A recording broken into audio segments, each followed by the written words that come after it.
आज की जीएसटी के ऊपर हमारी ये पत्रकार वार्ता है। आप सब आए, आप सब लोगों को बहुत बहुत धन्यवाद। मैं फूलचंद सैनी प्रदेश कार्यकारिणी की ओर से मुझे झुंझुनू जिले में ग्रामीण पंचायत राज परिसीमन के का दायित्व दिया हुआ है। और ये जो वर्तमान में जो सरकार ने जीएसटी कम की है, मैं इसके बारे में बता रहा हूँ। ये जीएसटी होती क्या है? लोगों को, कईयों को तो जैसे वो राहुल गांधी है वो बात करता है कि जीएसटी का नाम बोलता है जीएसटी गब्बर सिंह टैक्स, जबकि इसका पूरा नाम है गुड्स सर्विस टैक्सेज। अब ये जीएसटी भी तीन तरीके की होती है, एक सीजीएसटी, एक एसजीएसटी और एक आईजीएसटी। सीजीएसटी का मतलब है कि सेंट्रल का टैक्स, और एस लगा देते हैं उसके पहले तो वो स्टेट का टैक्स हो जाता है। और आई होता है उसका इंटर डिस्ट्रिक्ट या दूसरे देशों से माल का आयात निर्यात या सेवाओं का आयात निर्यात होता है, उसके ऊपर ये होता है। जिस समय 2014 के अंदर सरकार बनी थी तो सरकार का एक ध्येय था कि भारत में जो विभिन्न प्रकार के टैक्स हैं उन टैक्सों के अंदर एक रूपता लाई जाए। इसके लिए एक नई चीज ये जीएसटी जो केलकर के निर्देशन में बनाई गई थी और उसने अपनी रिपोर्ट दी, तो इसको सबसे पहले 1 जुलाई 2017 से लागू की गई थी। उस समय इसके दर 0 था, 5 था, 12, 18, 28 ऐसे टैक्स थे। 0 के अंदर केवल फल फ्रूट सब्जियां थी, और फिर कुछ 5% में थी, कुछ 12 में, कुछ 18 में और कुछ 28 में। 28 के अंदर है वो लग्जरी चीज़ें आती थी, जैसे मोटर कार है, फ्रिज है, रेफ्रिजरेटर है, कूलर है। इनके ऊपर 28 प्लस ये टैक्स था। अब जो 28 की जो स्लैब थी, भारत सरकार ने उसको पूरी की पूरी को समाप्ति कर दिया और केवल 2 रखी है, मुख्यतः 2 की, एक 5 की और एक 18 की।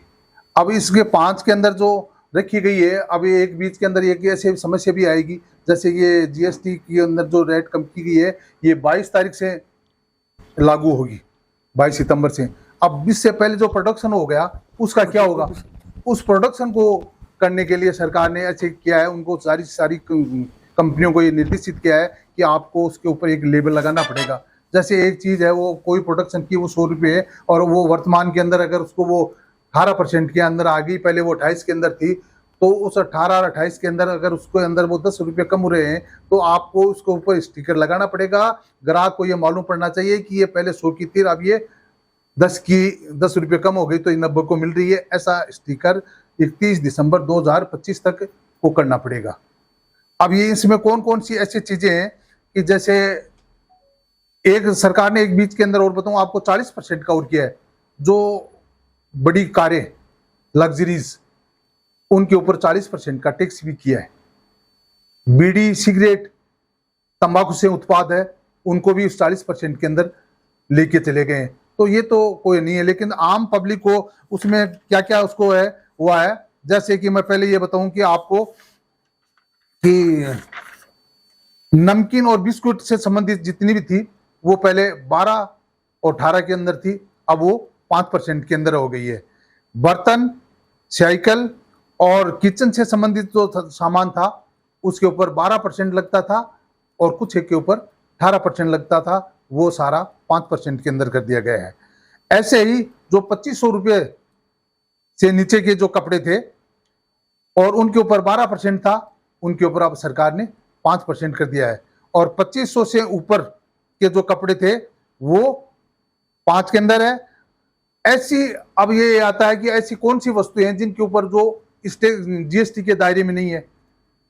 5 वस्तुएं जीएसटी के दायरे से बाहर रखी गई है। एक तो क्रूड ऑयल, एक पेट्रोल, एक डीजल, एक टर्माइन ऑयल और एक एलपीजी। इनको गैस से, इनको जीएसटी से बाहर रखा गया है। और इसके बाद के अंदर है, आपको मैं से जैसे कि इसको एक एक की मैं यही बता देता हूं कि जैसे दूध है, दूध 0 कर दिया, काजल 0 कर दिया, अंडा 0 कर दिया, शैक्षिक सेवाएं 0% में, दही 0 में, लस्सी 0%, स्वास्थ्य सेवाएं 0%, बच्चों के ड्राइंग, पेंसिल, कलरिंग का जो सामान है वो 0% है। अनपैक्ड फूड ग्रेन 0% है, आटा मैदा 0% है, अनपैक्ड पनीर है 0% है, गुड़ 0% है, बेसन जो ग्राम तोल के अंदर आएगा 0% है, नेचुरल हनी शहद है वो 0% है,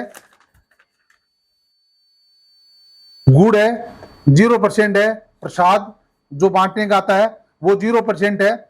ऐसे 5% में कौन कौन सी वस्तुएं आई हैं? 5% के अंदर है चीनी के ऊपर 5% के अंदर हो गई है, पैक किया हुआ पनीर 5% है, चाय 5% है, कोयला 5% है, खाद्य तेल 5% है, किशमिश 12%, घरेलू LPG 5%, roasted coffee 5%, PDS kerosene 5%, milk powder 5%, काजू नट्स 5%, पैक किया हुआ नारियल का पानी जो पहले जो 12% के अंदर था उसको रखा गया है। अभी जो 12% की दर के अंदर रहेंगे उसके अंदर है ऑयल, हाँ बिल्कुल,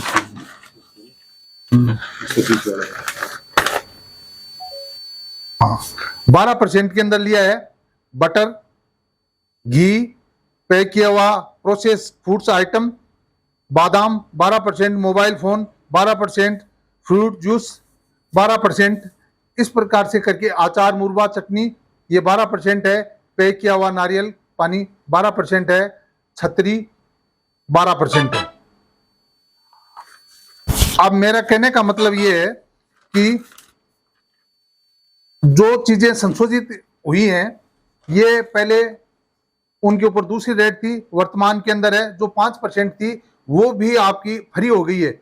जैसे पनीर है, यूटीएच दूध है, पिज्जा है, ब्रेड है, खाकरा है, रोटी है, परांठा है, स्वास्थ्य बीमा, जीवन रक्षक दवाइयां पहले 18% में थी उसको बिल्कुल से फ्री कर दी गई है।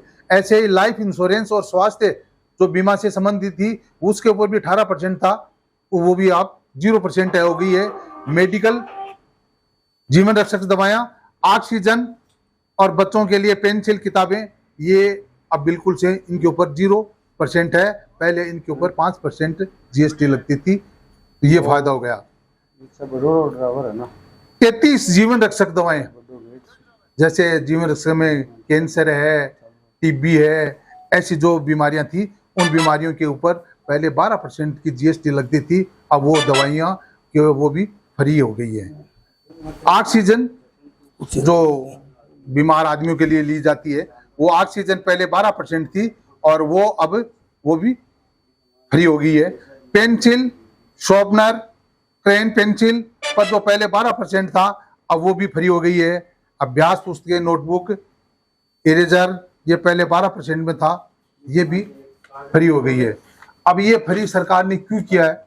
सरकार ने जब जीएसटी लागू की थी उस समय सरकार ने कहा था कि हम समय समय के ऊपर इसके अंदर संशोधित करेंगे और सरकार को अभी भारत सरकार है वो वहां से वो तेल खरीद रहे थे रूस से, तो रूस से और अमेरिका से जचा नहीं और अमेरिका ने कहा कि रूस से आप नहीं खरीदोगे और अगर खरीदोगे तो हम आपके ऊपर 25% टैक्स लगा देंगे, तो 25% उनसे टैक्स लगाया। भारत ने कहा कि हम इसको खरीदेंगे और तो खरीदने के बाद में जब भारत नहीं माना कि हम हमारी चीज़ों के ऊपर जो जहाँ से खरीदनी है ये हमारे ऊपर है, आप हमारे ऊपर थोप नहीं सकते, तो उसने प्लेंटी के ऊपर 25 और लगा दिया, इस प्रकार से 50 कर दिया। तो भारत सरकार ने क्या किया कि हमारे व्यक्तियों को, उपभोक्ताओं को, किसानों को, मजदूरों को या मछुआरों को इनके लिए क्या किया कि यहाँ भारत के अंदर ही इस प्रकार की हम छूट दें ताकि वे विदेशी वस्तुओं के ऊपर ज़्यादा निर्भर नहीं हो। आज अमेरिका भी भारत को ये कह रहा है कि 33 चीज़ों के ऊपर तो वो भी 0% कर दिया गया है और उनसे बिल्कुल से बंद हो गया है। भारत विदेशों के अंदर जो अपना सामान बेच रहा था ना, जैसे बासमती चावल है, अमेरिका के अंदर 40% है वो भारत का कंजम्पशन होता है। अमेरिका को भारत ने भेजना बंद कर दिया और वहाँ का जो कैलिफोर्निया और वहाँ काजू, किशमिश, बादाम ये होते हैं वो 80% भारत वहाँ से खरीदता था, भारत ने वहाँ बंद कर दिया। तो इसलिए भारत सरकार की एक तो नीति ये भी है कि वोकल फॉर लोकल, यानी अपने भारतीय बने रहो, भारतीय वस्तुओं का प्रयोग करो। और इसको प्रोत्साहन करने के लिए भारत इस प्रकार की सब्सिडी दे रही है। तो वर्तमान में ये जो जितने भी हैं ये छूट दी गई है ताकि भारतीय जनता को ज़्यादा से ज़्यादा लाभ मिले। तो इसलिए हम सबका भी ये दायित्व है कि हम इन सबको ये बताएं कि वर्तमान में जो सरकार किया है ये आपको ध्यान में रख के ही किया गया है। तो इसलिए हम भारतीय वस्तुओं का ही ज़्यादा से ज़्यादा प्रयोग करें। धन्यवाद। और ये हमारे जो छूट बताइए कब से लागू होगी? ये 22 सितंबर 2025 से लागू होगी। एक बड़ी रियायत की लगातार इन्होंने बात करी है जीएसटी को लेकर के, आप देखिए, माननीय प्रधानमंत्री नरेंद्र जी मोदी द्वारा जो ये टैक्स स्लैब नया बनाया गया है, इससे मध्यम वर्गीय परिवारों को, क्योंकि मध्यम वर्गीय जो वोटर है वो एक बहुत बड़ा वोट बैंक है, कहीं ना कहीं उसको फ़ायदा पहुंचाने के लिए नरेंद्र मोदी जी ने ये कदम उठाए हैं, जिससे हमारे यहाँ पे जो निर्मित चीज़ें हैं उनकी रेट कम हो, चीज़ें यहाँ निर्माण ज़्यादा हो, विदेशी वस्तुओं का इस्तेमाल कम से कम करें। टैक्स स्लैब के बारे में आपको अभी गुरुजी ने बताया है, तो काफ़ी हद तक मिडिल क्लास को इसमें राहत मिलने की उम्मीद है। तथा इसमें साथ ही जो लघु उद्योग है, छोटे उद्योग धंधे, नए कारखाने जो लगाना चाहते हैं, युवा जो कुछ अपनी स्किल के ऊपर डेवलपमेंट कर कर कुछ करना चाहता है, तो उसके लिए एक नई राह खुली है। और टैक्स स्लैब से छूट होने से आम आदमी के घर के खर्चे भी कम होंगे तथा देश में भी इसके लिए मतलब कुछ न कुछ बेनिफिट अपना बहुत पूरे देश को मिलेगा। पत्रकारों का आभार व्यक्त करता हूं क्योंकि मेरी रिक्वेस्ट पे आप लोग आए हैं, इसके लिए सभी का मैं आभारी हूं। और गुरुजी ने जो टैक्स के बारे में बताया जीएसटी का, वो एक पूरा विवरण आपको बताया है। और मैं ये बताता हूं कि जो आम पब्लिक, जो नौकरी वाला है, जनरल पब्लिक है, उसको इसमें बहुत फ़ायदा होगा। और वो उस प्रचार है ना जो पब्लिक को मालूम नहीं है, इसलिए हमने गुरुजी को रिक्वेस्ट किया कि भाई सबको बुला करके ये एक सेमिनार रखा जाए और उसमें सबको कहें आप सब लोग पधारे। उसके लिए आपका बहुत बहुत धन्यवाद।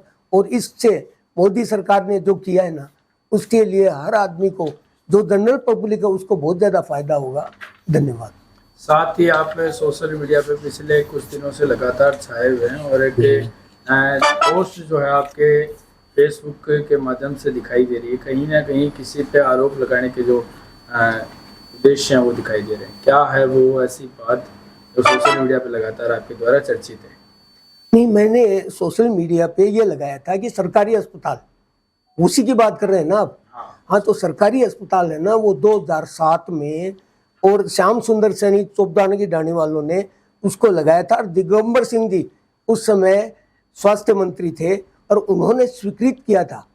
और उन्होंने स्वीकृत करने के बाद में डॉक्टर गणेश गुप्ता अभी है उसके प्रत्यक्ष हैं, और जो नवनीत जो थे ना, उन्होंने भूमि ग्रहण लिया था। और 2008 में जब राजकुमार जी आए ना, तो वो पहले वसुंधरा सरकार में स्वीकृत हो चुका था, फंड भी आ गया था। लेकिन 2008 में कांग्रेस की सरकार आई ना, और राजकुमार जी है ना, वो चिकित्सा मंत्री बने, इसलिए उन्होंने बताया कि वो एक बार ऐसा बोल रहे थे कि मैंने रामेश्वर जी से रिक्वेस्ट करके जमीन ली थी। तो वो ये है ना, आज का विषय नहीं है वो, लेकिन आपने पूछ लिया इसलिए बता रहा हूँ कि ये वो राजकुमार जी के आने से पहले ही सरकारी अस्पताल स्वीकृत हो चुका था। और उसके सारे तथ्य है ना, वो गणेश जी गुप्ता है और श्याम सुंदर सैनी है, वो अभी मौजूद है। और उनकी जो किताब, जहाँ दिगंबर सिंह जी ने जो एक्सेप्ट किया था, सैंक्शन किया था अस्पताल, उसका भी मेरे पास प्रूफ है, इसलिए मैंने बताया था। बिल्कुल। साथ और मैं बता रहा हूँ कि मैंने भी वो पोस्ट क्यों डाली थी कि एक मीडिया पे चला था कि झुंझुनू से नवलगढ़ की दूरी 100 किलोमीटर, झुंझुनू से नवलगढ़ की दूरी 100 किलोमीटर। तो नवलगढ़ की सीमा है ना, वो नवलगढ़ से स्टार्ट नहीं होकर के किरोड़ा नौरी वहां से आती है, इसलिए मैंने उसका खड़ा किया था। भाई ये गलत क्यों बोल रहे हो? नवलगढ़ की सीमा है ना, वो वहां से नहीं है, यहाँ से शुरू होती है। नवलगढ़ भारतीय जनता पार्टी और हमारे माननीय विधायक श्री विक्रम सिंह जाखड़ द्वारा एक बड़े रक्तदान शिविर का आयोजन किया जा रहा है, जो कि 17 तारीख को सूर्यमंडल टैगोर स्मृति भवन में आयोजित किया जाएगा। और खूब युवाओं में, पार्टी कार्यकर्ताओं में जोश है कि कुछ अलग इस प्रकार इस बार मोदी जी का जन्मदिन मनाया जाए। उसके लिए ब्लड कैंप है, हमारे जो सफाई कर्मचारी हैं उनका सम्मान है, और पौधा वितरण का कार्यक्रम, एक पेड़ माँ के नाम जो प्रधानमंत्री जी का कार्यक्रम चलाया हुआ है, वो किया जाएगा। और इस प्रकार से केक काट कर हम लोग खुशी खुशी नरेंद्र मोदी जी का जन्मदिन मनाएंगे। उस दिन हम मिंतर चौक पे उसका जश्न मनाएंगे, आतिशबाजी करके, मिठाई बांट के और जश्न मनाएंगे 22 तारीख को मिंतर चौक पे। मतलब 17 को भी कार्यक्रम हो गया और 22 को 22 को उस दिन जीएसटी लागू होगी। ये नरेंद्र मोदी के जन्मदिन का ये सेवा पखवाड़ा है।